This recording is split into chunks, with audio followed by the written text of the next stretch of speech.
بسم اللہ الرحمن الرحیم۔ واستبق الباب، پر دونوں دوڑے دروازے کی طرف۔ حضرت یوسف گناہ کی جگہ پہ کھڑے نہیں ہوئے۔ قال معاذ اللہ کہا اور چلتے ہوئے انہ ربی احسن مثواج انہ لا یفلح الظالمون، یہ کہتے ہی دوڑ پڑے اور کوئی بات نہیں کی۔ باقی ساری گپو ٹیشن ہے، اور بت پہ زلیخا نے کپڑا ڈالا یا چھت پہ دیکھا تو لکھا ہوا تھا، یہ سارا انہی اسرائیلی روایات پہ مبنی ہے اور ساری بری گپیں ہیں۔ واستبق الباب، دوڑے دروازے کی طرف۔ وقدت قمیصہ، اور پھاڑ دی اس عورت نے قمیص حضرت کی من دبر، پچھلی طرف سے۔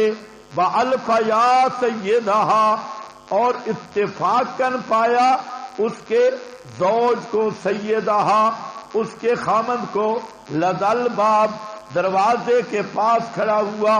قالت ما جزاء من اراد بأہلک سوءا، قالت بہتان زلیخا، قالت کہا کیا جزا ہے اس آدمی کی جو ارادہ کرے تیرے گھر والوں کے ساتھ سوءا، برائی کا، بدکاری کا، سوائے اس کے کہ قید میں ڈالا جائے یا عذاب علیم، دردناک عذاب دیا جائے، ضرب جسمانی۔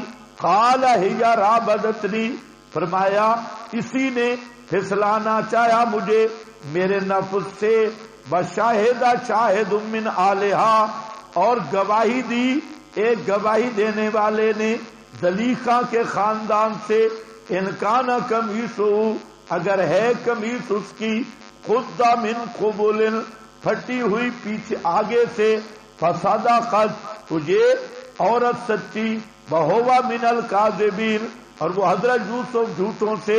بَإِنْ كَانَ قَمِيصُهُ، اگر ہے قمیص اس کی، قد من دبر، پھٹی پچھلی طرف سے، فَكَذَبَتْ، یہ عورت جھوٹی، وَهُوَ مِنَ الصَّادِقِينَ، اور وہ سچوں سے۔ فَلَمَّا رَأَىٰ قَمِيصَهُ، پس جب دیکھا اس کی قمیص کو، قد من دبر، پھٹی ہوئی پچھلی طرف سے، قال، کہنے لگا، انہ من کیدکن، بے شک یہ تمہارے مکروں سے، ان کیدکن عظیم، بے شک تمہارے مکر بڑے ہیں۔ یوسف عارض عن ھذا، یوسف اس بات سے اعراض کر، واستغفری لذنبک، اور معافی مانگ اپنی غلطی کی، انہ کے کنتے، اس لیے کہ بے شک تھی تو ہی، من الخاطئین، خطا کرنے والوں سے۔ واستبق الباب، ابھی تو عشق تھا، بعض صوفیوں نے اس سے ایک نئی راہ لی، انہوں نے اس قصے کا نیا رخ بدلا۔ انہوں نے کہا کہ پہلے ہوتا ہے عشق مجازی، اس کے اوپر ہوتا ہے عشق حقیقی۔ یہ واقعہ اسی لیے آیا، تو عشق مجازی وسیلہ ہے عشق حقیقی کا۔ اللہ کو تو کسی نے دیکھا نہیں، اس لیے پھر اس قسم کا طبقہ وہ لڑکوں اور عورتوں کے، پہلے ان کے ساتھ عشق کرتی اور لڑکوں کے ساتھ عشق لڑاتی، کیونکہ یہ کیا ہے، اللہ تعالی کی تخلیق کا شاہکار ہے۔ اس لیے پہلے کسی لڑکے کا عاشق بن گیا، کسی لڑکی کا، اس پہ پکا ہوتے ہوتے بھئی اب عشق ترقی کرے گا، اور اللہ تعالیٰ جو حقیقی ذات ہے اس کی محبت حاصل ہوگی۔ لیکن پہلے جو محبت کی مشق کرنی ہے وہ لڑکوں پہ کرنی ہے اور لڑکیوں پہ کرنی ہے۔ یہ مستقل صوفیہ عشق مجازی تے عشق حقیقی، حالانکہ اس طرح کے عشق باز وہ شیطان کے عاشق بن سکتے ہیں، رحمان کے محب نہیں بن سکتے۔ ابھی عشق مجازی کا نتیجہ سامنے آتا ہے، یہ صرف حوث والا عشق ہوتا ہے۔ ابھی تو محبوب کہ ترلے کر رہی تھی، اب دروازے پہ گئی تو محبوب پہ بہتان لگا دیا، غلطی اس کی ہے میری نہیں، بڑا نیک مقصد ہے، عشق مجازی سارا کافور ہو گیا. بستبق الباب وقدت قمیصہ، حضرت یوسف علیہ السلام پوری قوت کے ساتھ دوڑ رہے تھے. بعض حضرات کہتے ہیں تالے لگے ہوئے تھے لیکن اس پر کوئی نص موجود نہیں، اگر ہوں تو پھر خارے کے عادت طور پہ تالے کھل گئے. مسئلہ واضح ہو گیا کہ گناہ والی جگہ پہ قیام درست نہیں ہے، اس لیے پیغمبر گناہ سے دوڑ رہا ہے. اور بستبق الباب، پیچھے زلیخا ہے، زلیخا کے ہاتھ میں حضرت کا کرتا آ گیا. اور خدت، یہ خدت بتا رہا ہے حضرت یوسف پوری قوت کے ساتھ دوڑ رہے تھے، اس نے پیچھے سے ہاتھ رکھا، کرتے کا پچھلا حصہ تو اس کے ہاتھ میں رہ گیا، لیکن حضرت یوسف دروازے سے پار نکل گئے. اب آگے حضرت یوسف ہیں، پیچھے زلیخا ہے. سبحان اللہ، یہ ہوتی ہے عصمت الانبیاء، یہ انبیاء کی عظمت اور شان ہے. تو قدت قمیصہ من دبر، کہتے ہیں کہ یہ اس کی ڈیوٹی کا وقت تھا خامند کی، تو یہ اتفاقاً اس دن چھٹی لے کر گھر آیا اور وقت سے پہلے دروازے پر تھا. تو الفیا، یہ بار جو بھاگے، پیچھے زلیخا، سامنے خامند کھڑا تھا زلیخا کا، لدل باب، دروازے کے قریب. قالت، سمجھ گئی کہ اب کیا بنے گا، اس لیے اب اس نے پیترا بدل لیا اور عورتوں والا مکر شروع کیا. قالت، بہتان زلیخا کا درجہ اولا، کہتی ہے ما جزاء من اراد باہلک سوءا، کیا جزا ہے اس آدمی کی جو ارادہ رکھتا ہے بے اہل کا، تیری بیگم پاک کے ساتھ.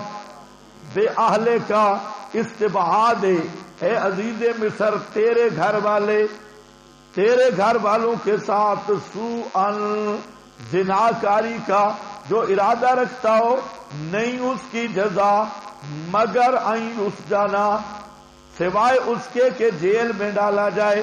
حضرات فرماتی ہیں کہ یوس جانا کا لفظ پہلے ذکر کیا کیونکہ دل ذرا برداشت نہیں کر رہا تھا.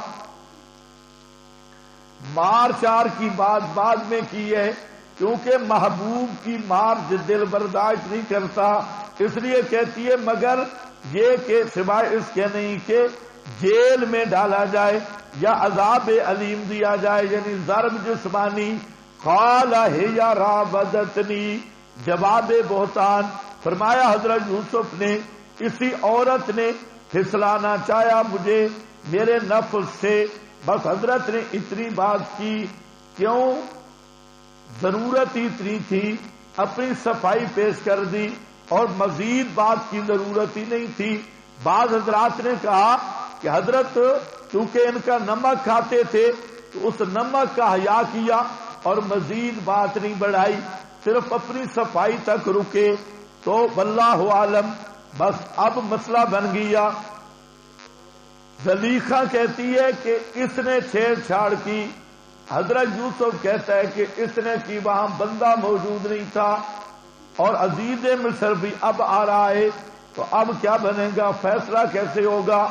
تو اب یہاں پر اللہ فرماتی ہیں شاہدہ شاہدم من اہلہا، گواہی دی ایک گواہ نے زلیخا کے آل سے.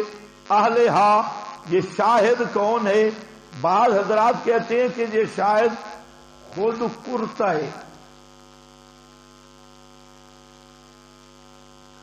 کرتا یوسف، لیکن یہ بات صحیح نہیں ہے کیونکہ کرتا یوسف کا زلیخا کا رشتہ دار نہیں تھا. من آلہا، یہ من آلہا ہے، یہ رشتہ داری کرتے کی نہیں تھی.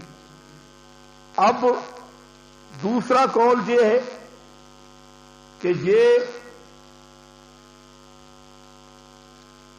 بچہ تھا. مستدرک حاکم میں ایک روایت ہے 4 بچوں کے بولنے کی، ان میں یہ بھی ہے کہ یہ ایک بچہ تھا اور شیر خوار بچہ تھا، اور اکثر حضرات نے اسی قول کو لیا کہ یہ شیر خوار دودھ پیتا بچہ تھا اور تھا بھی یہ زلیخا کے خاندان کا. تو اللہ تعالی نے اس بچے کو قوت گویائی دی اور اس نے حضرت یوسف کے حق میں شہادت دی. لیکن مسئلہ یہ ہے کہ یہ جو روایت ہے مستدرک حاکم کی سندن صحیح نہیں ہے. بعض نے کہا کہ یہ حسن درجے کی ہے، لیکن صحیح بات یہ ہے کہ یہ ضعیف روایت ہے، یہ کوئی پختہ روایت نہیں ہے بچے کی شہادت والی. ہاں بھائی آپ کے پاس لکھا ہوگا کہیں یہ کون سا شاہدہ شاہد ان پہ حاشیہ نہیں ہے؟ اچھا یہ نامکمل ہے، سورت پہ مکمل حاشیے نہیں ہے. تو یہاں جو معروف بات ہے کہ شاہدہ شاہد یہ بڑا آدمی تھا اور ذو لحیہ اور سمجھدار عقل مند آدمی تھا. بچے والی روایت بھی لی ہے مفسرین نے، لیکن میں نے آپ کو بتا دیا کہ اس کی سند ضعیف ہے، قابل استشہاد یا استدلال نہیں ہے. مستدرک حاکم میں موجود ہے، حاکم نے صحیح بھی کہا ہے، لیکن حاکم کی تصحیح لا یوبا بہ. تو اس لیے شاہدہ شاہد من علیہا سمجھدار آدمی تھا، ذو لحیہ اور تھا بھی فیصلہ کرنے والا، یہ عزیز مصر کے خاندان کا. تو جب یہ مسئلہ بنا تو اس بڑے آدمی نے، عقل مند آدمی نے یہ بات کی کہ اب گواہ نہیں ہے تو قرائن پر فیصلہ ہوگا، قرائن صحیحہ. اور وہ قرائن کیا ہیں؟ فرمایا کہ قمیض دیکھو یہ بیان شہادت ہے، اگر اگلے حصے سے پھٹی ہے تو یہ عورت سچی ہے. یعنی اس کا مطلب یہ ہوگا کہ حضرت یوسف نے حملہ کیا اور اس نے دفاع کیا، اس لیے قمیض اگلی طرف سے پھٹ گئی.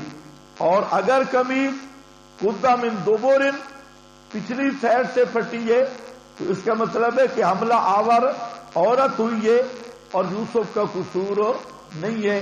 تو جب عزیز نے دیکھا تو وہ قمیض جو تھی وہ پچھلی طرف سے پھٹی ہوئی تھی، تو اس نے سمجھ لیا. اس نے کہا واہ بی بی واہ، قال انہ من کیدکن، سمجھ گیا، کہتا ہے کہ یہ تمہارے مکروں میں سے. کون سا؟ وہ جو اوپر کہہ رہی تھی ما جزاء من اراد باہلک سوءا، یہ تمہارے مکروں میں سے. یہ بات آپ کے پاس لکھی ہے الشاہد الحکیم عن عبداللہ ابن عباس. سمجھے؟ شاہد حکیم تھا اور ابن عباس کا حوالہ لکھا ہے. یہ بڑا آدمی تھا، بچہ نہیں تھا. انہ من کیدکن ان کیدکن عظیم، بے شک تمہارا مکر بڑے ہیں، عظیم. یہاں خطیب ایک نقطہ بیان کرتے ہیں اور خطیب کہتے ہیں کہ شیطان کا مکر ضعیف ہے اور عورتوں کے مکر بڑے ہیں. قید شیطان ضعیفہ، اور عورتوں کے مکر عظیم ہیں. لیکن یہ نقطہ صحیح نہیں ہے. یہاں قید کنا عظیم کہنے والا کون ہے؟ عزیز مصر ہے. اور قید ضعیفہ کہنے والا کون ہے؟ قید شیطان ضعیفہ کہنے والا اللہ ہے. دونوں کا فرق ہے، اس لیے تقابل کرنے کی ضرورت نہیں. ان کیدکن عظیم یوسف عارض عن ھذا. مفسرین حضرات فرماتی ہیں مصر کا معاشرہ بے غیرتی میں اول نمبر تھا، حسن میں بھی اول نمبر اور بے غیرتی میں بھی اول نمبر. بعض مفسرین نے سمجھانے کے لیے مثال دی ہے، فرماتے ہیں کہ مصر کے جنگلوں میں شیر نہیں آتا تھا، کیونکہ شیر کیا ہے؟ غیرت والا جانور ہے، اور مصری معاشرہ میں فحاشی، بے حیائی یہ عروج پہ تھی، اور ظاہر بات ہے کافر مشرک لوگ تھے اور ترقی یافتہ ملک تھا، اور کافر مشرک لوگ ہوں، ملک ترقی یافتہ ہو، سہولیات ہوں اور حسن و جمال بھی ہو، وہ فحاشی اور عریانی کا مرکز ہوتا ہے، جیسے آج ہمارے ہاں اور یہ دیگر یورپی ممالک مغرب، یہ سارے اسی کا وہ نقشہ تھا، مصری تہذیب اور مصری ثقافت اسی طرح چل رہی تھی۔ اور اس سے کچھ نشانی بھی لگتی ہے کہ بیوی کی اتنی بڑی خیانت نکل آئی۔ اب ذرا عزیز مصر کے جذبات دیکھو کہ بیوی سے اتنا بڑا بددیانتی اور خیانت، لیکن بیوی کو کیا کہتے ہیں؟ اور حضرت یوسف کو یوسف عارض عن ھذا، یوسف اعراض کر اس سے، یعنی چرچا نہ کرو، اور تھوڑا سا سکتہ لیا۔ واستغفری، بیگم صاحبہ تو بھی معافی مانگ، واستغفری اے محترمہ تو بھی معافی مانگ یوسف سے، واستغفری اللہ سے نہیں، واستغفری لذنبک، تو بھی معافی مانگ، سر سوری، مہربانی جی میری غلطی ہو گئی، بس کام مکمل ہو گیا۔ یہ ہے غیرت۔ اگر غیرت والا خامند ہوتا تو عبرت ناک سزا دیتا، لیکن یہ پینٹ پتلون والا خامند ہے اور حکمران خامند ہے، یہاں اس کوئی مسئلہ شسلہ نہیں ہے، اس لیے کہتے ہیں واستغفری لذنبک، معافی مانگ لے اپنی غلطی کی، انہ کے یہ علت ہے اس لیے کہ تو خطا کاروں سے تھی، تجھ سے غلطی ہو گئی میری پیاری بیوی بیگم صاحبہ، تم سے غلطی ہو گئی اس لیے تو معافی مانگ لے۔ یہ ہے اس معاشرے کی عکاسی اور بے غیرتی کی تصویر کہ خامد کے سامنے بیوی کا، اور صوفی سو رہا ہے، بیوی کا اتنا بڑا بلنڈر آئے اور خامد اتنی پہ اکتفا کرے، چلو جی تم بھی چپ کر جاؤ اور یہ بھی معافی مانگے، ختم ہو گیا۔ یہ امتحان ختم جی۔ اس امتحان کا نتیجہ بھی آ گیا۔ عزیز مصر اور خاندان عزیز نے دیکھ لیا کہ حضرت یوسف بالکل پاک صاف ہے اور قصور بی بی صاحبہ کا ہے، محترمہ کا قصور ہے۔